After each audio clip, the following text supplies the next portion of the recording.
સ્ટોક્સની વિગત સાથે જોડાયા છે સહયોગી નીરજ અને આરતી. નીરજ, શરૂઆત કરીએ કયા શેર્સ આજે ફોકસમાં?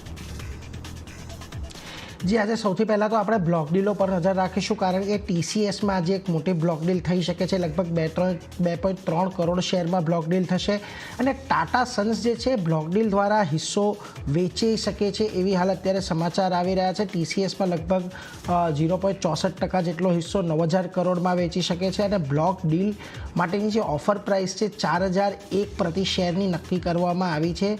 લગભગ 3.5% ડિસ્કાઉન્ટની અંદર આ બ્લોક ડીલ થવા જઈ રહી છે, એટલે એના પર એક ખાસ ધ્યાન રાખજો. 72% જેટલો હિસ્સો ટાટા સન્સ TCSની અંદર ધરાવે છે, એટલે અહીંયાથી જો થોડો હિસ્સો તેઓ ઓછો કરે છે તો ખાસ કરીને આવનારા સમયની અંદર અહીંયાથી આપણને એક મોટા જે ઇન્સ્ટિટ્યુશનલ ઇન્વેસ્ટર છે એની એન્ટ્રી થતાં જોવા મળશે. હવે ખાસ કરીને જો અહીંયાથી TCS આજના દિવસમાં બ્લોક ડીલ વિન્ડોની અંદર અગર આ બ્લોક ડીલ આપણને થતી જોવા મળે છે તો શક્યતા છે કે અહીંયા પણ થોડોક ઉછાળો આપણને જોવા મળી શકે છે આજના દિવસમાં, કારણ કે અહીંયા ટાટા સન્સનો હિસ્સો આ ભાવે અત્યારે ખરીદવા માટે ઘણા બધા ઇન્સ્ટિટ્યુશનલ ઇન્વેસ્ટર પણ આવી શકે છે, એટલે એના પર તો ડિટેલ લેતા રહીશું. પરંતુ આજના દિવસમાં આપણને ઓપનિંગ પહેલાં TCSમાં એક બ્લોક ડીલ જોવા મળી શકે છે, એ વાત પર ધ્યાન રાખજો. બીજી તરફ AB સનલાઇફ AMCની અંદર પણ એક બ્લોક ડીલ થતી જોવા મળી શકે છે અને લગભગ 11.47% હિસ્સો અહીંયાથી પ્રમોટર એટલે કે AB કેપિટલ અને સન લાઈફ AMC આ બંને પ્રમોટર જે છે લગભગ 11.5% હિસ્સો અહીંયાથી વેચી શકે છે. 450 પ્રતિ શેરની અહીંયાથી ફ્લોર પ્રાઇસ રાખવામાં આવી શકે છે, એટલે અહીંયા એક ખાસ ધ્યાન રાખતા રહેજો. અને OFS ખુલ્યો છે અને ખાસ કરીને 7% ગ્રીન શો ઓપ્શન પણ અહીંયા રાખવામાં આવ્યો છે, એટલે એના પર પણ એક ધ્યાન રાખજો. અહીંયાથી OFS જે ખુલતો જોવા મળ્યો છે AB સનલાઇફ AMCનો, અહીંયાથી પ્રમોટરો પોતાનો હિસ્સો વેચી રહ્યા છે. બ્રોકરેજ રિપોર્ટ જોઈ લો. મોર્ગન સ્ટેનલી આદિત્ય બિરલા કેપિટલની ઉપર ઇક્વલ વેટનો કોલ આપી રહ્યા છે અને લગભગ 190 પ્રતિ શેરનો ટાર્ગેટ આપી રહ્યા છે. અહીંયા તેમનું કહેવું છે કે AMCની અંદર 5% હિસ્સો તેઓ વેચવાના છે. 650 કરોડ રૂપિયાનું કન્સિડરેશન મળશે આનાથી. અને જે રિસ્ક વેટેજ અસેટ છે એ NBFCsના લગભગ 55 BPS જેટલી થવાની છે, એટલે ખાસ કરીને ધ્યાન રાખતા રહેજો. AMCની અંદર અહીંયા જે પ્રમોટરનો હિસ્સો છે તે ઓછો થઈ રહ્યો છે. ખાસ કરીને જે ડિસેમ્બર 2023 સુધી પ્રમોટરોનો AMCની અંદર લગભગ 46.47% જેટલો હિસ્સો હતો, એટલે જે મિનિમમ પબ્લિક હોલ્ડિંગના નિયમો પ્રમાણે કમ્પ્લાયન્સ કરવું પડે એના ભાગરૂપે અત્યારે આ આપણને OFS આવતો દેખાઈ શકે છે, એટલે એના પર એક ખાસ ધ્યાન રાખવું જોઈએ.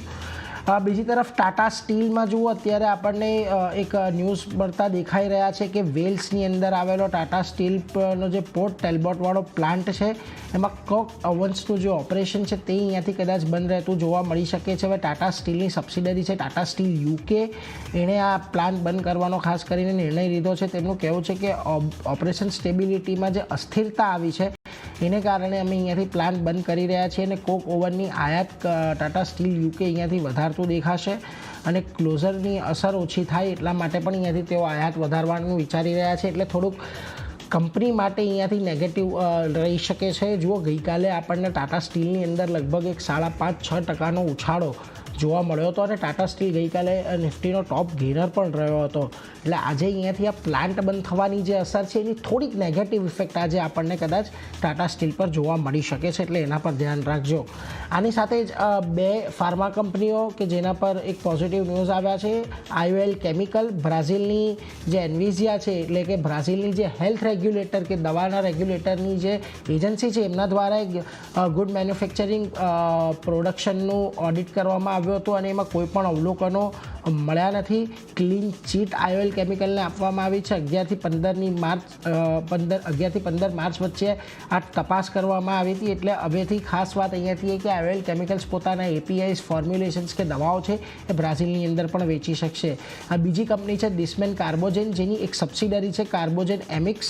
એનું એક સાંઘાઈનું યુનિટ હતું, એ સાંઘાઈના યુનિટને પણ આ જ બ્રાઝિલિયન એજન્સી દ્વારા ક્લીન ચીટ આપવામાં આવી છે અને ડિસ્મેન કાર્બોજનની સબસિડરી કાર્બોજન એમિક્સ પણ હવે જે સાંઘાઈના પ્લાન્ટમાં જે API ને એ બધું બન્યું છે તે ખાસ કરીને અહીંયાથી બ્રાઝિલની અંદર એક્સપોર્ટ કરી શકશે. એટલે આ બંને કંપનીઓ IOL કેમિકલ અને ડિસ્મેન કાર્બોજન આ બંને માટે પોઝિટિવ છે, એટલે એના પર એક ખાસ ધ્યાન રાખતા રહેજો. બીજી તરફ એચજી ઇન્ફ્રાનો છે કંપનીને સ્ટોકવેલ સોલાર સર્વિસ અને સાથેની જેવીને એક લેટર ઓફ એક્સેપ્ટન્સ મળ્યો છે. જોધપુર વિદ્યુત વિતરણ નિગમ તરફથી લગભગ 1026 કરોડનો લેટર ઓફ અવોર્ડ મળ્યો છે, એટલે એના પર પણ ધ્યાન રાખજો. એચજી ઇન્ફ્રા પણ અહીંયાથી આપણને ખાસ કરીને પોઝિટિવ રહેતો જોવા મળી શકે છે. આ બધા સ્ટોક ખાસ કરીને ટીસીએસની બ્લોક ડીલ અને એબી સનલાઇફ એએમસીનો જો એફએસ ખોલવાનો છે એ બંને અહીંયાથી ખાસ આજે ફોકસમાં રાખવાનું છે. પરંતુ આરતી, તમારી પાસે આજે કયા સ્ટોક્સ છે કે જેના પર ખાસ નજર રાખીશું? જી નીરજ, ઘણા બધા કાઉન્ટર છે. શરૂઆત એલ&ટી ફાઇનાન્સ હોલ્ડિંગ્સ સાથે જ કરીએ તો અહીંયા ફંડ એકત્ર કરવાના સમાચાર આવતા દેખાઈ રહ્યા છે. બોર્ડે એનસીડીઝ દ્વારા ફંડ એકત્ર કરવાને મંજૂરી આપી દીધી છે અને લગભગ 1.01 લાખ કરોડ ફંડ એકત્ર કરવાની મંજૂરી બોર્ડ તરફથી મળતી દેખાઈ રહી છે. તો એલ&ટી ફાઇનાન્સ હોલ્ડિંગનું કાઉન્ટર નજરમાં રાખવાનું રહેશે. લેમન ટ્રી હોટલ ફરી એકવાર ફોકસમાં રહેશે, કારણ કે કંપનીએ lemon tree hotel Agartala Tripura માટે કરાર કર્યા છે અને આ હોટલ જે છે તે FY27 સુધી શરૂ થાય તેવા અપેક્ષા રાખવામાં આવતી દેખાઈ રહી છે. અને હોટલનું કામકાજ જે છે તે કંપનીની સબસિડરી કાર્નેશન હોટલ્સ અહીંયાથી સંભાળતી જોવા મળશે. તો ફરી 2 હોટલ અહીંયાથી કંપની તરફથી ઇનિશિયેટ લેવામાં આવ્યું છે, શરૂ કરવામાં આવશે FY27 સુધી. તો લેમન ટ્રી હોટલનું કાઉન્ટર આજે પણ ફોકસમાં રહેશે. દિવ્યાની ઇન્ટરનેશનલ નેક્સ્ટ કાઉન્ટર અહીંયા મેનેજમેન્ટમાં ફેરફાર થયા છે, તેને કારણે સ્ટોક રિએક્શન બતાવી શકે છે. રજત લુથરાએ KFCના CFO પદેથી રાજીનામું આપ્યું છે અને 29 માર્ચ સુધી જે છે તે રજત લુથરા આપણને કાર્યભાર સંભાળતા જોવા મળશે. પણ પ્રદીપ દાસ નવા CFO કંપનીના બન્યા છે અને નિયુક્ત થયા છે. 29 માર્ચથી તે CFOનું પદ જે છે તેના પર કાર્યરત થશે. અને દિવ્યાનીના એરપોર્ટ અને ઇન્સ્ટિટ્યુશનલ કારોબાર સાથે જે પ્રદીપ દાસ છે તે અત્યારે જોડાયેલા છે. તો હવે જે KFCના CFO આપણને બનતા દેખાશે. એક મેનેજમેન્ટમાં જે રીતે ફેરફાર થયા છે, ફોકસ આ સ્ટોક પર પણ રાખવાનું રહેશે. નેક્સ્ટ પેરાદીપ ફોસ્ફેટની વાત કરી લે. પ્લાન્ટ બંધ કર્યો છે, નેગેટિવ સમાચાર છે કંપની માટે. કંપનીએ ગોવાનો અમોનિયા અને યુરિયા પ્લાન્ટ અહીંયાથી બંધ કર્યો છે અને ગેસ કમ્પ્રેશનમાં અમુક ખામીઓના કારણે કંપની તરફથી આ નિર્ણય લેવામાં આવ્યો છે પ્લાન્ટ બંધ કરવાનો. તો પેરાદીપ ફોસ્ફેટનું કાઉન્ટર પણ આજે નજરમાં રાખવાનું રહેશે. બીજું કાઉન્ટર છે વેરિટાસ ઇન્ડિયા. અહીંયા જે રીતે LOA મળ્યું છે એને કારણે સ્ટોક ફોકસમાં રહેશે. BMC પાસેથી 155.85 કરોડના પ્રોજેક્ટ માટે LOA મળ્યું છે અને જે વેરિટાસ ઇન્ડિયા જે છે તે જીનેસિસ ઇન્ટરનેશનલના કન્સોર્શિયમને ખાસ કરીને આ LOA મળ્યું છે. તો એને કારણે ફોકસમાં વેરાઇટીસ ઇન્ડિયાનું કાઉન્ટર પણ આપણને રહેતું જોવા મળશે. એજીસ લોજિસ્ટિક નેક્સ્ટ કાઉન્ટર અધિગ્રહણ કંપની કરશે તેવા સમાચાર બનતા દેખાઈ રહ્યા છે. એજીસ વોપાક ટર્મિનલ્સ મેંગ્લોરમાં 75 કરોડમાં સ્પેશિયલાઇઝ્ડ સ્ટોરેજ ટર્મિનલનું અધિગ્રહણ અહીંયાથી કંપની કરશે અને એજીસ લોજિસ્ટિક્સની સબસિડરી કંપની છે એજીસ વોપાક ટર્મિનલ. તો એને કારણે એજીસ લોજિસ્ટિક પર પણ નજર રાખવાની રહેશે. ગઈકાલે પણ સ્ટોકમાં પોઝિટિવ રિએક્શન હતું. આજે કઈ રીતે સ્ટોક રિએક્ટ કરે છે નજર રાખવાની રહેશે. તો આ બધા કાઉન્ટર છે, ખાસ કરીને ચાંદની. નીરજે જણાવ્યા, મેં જણાવ્યા, બધા પર ફોકસ રહેશે. જી, તો આ બધા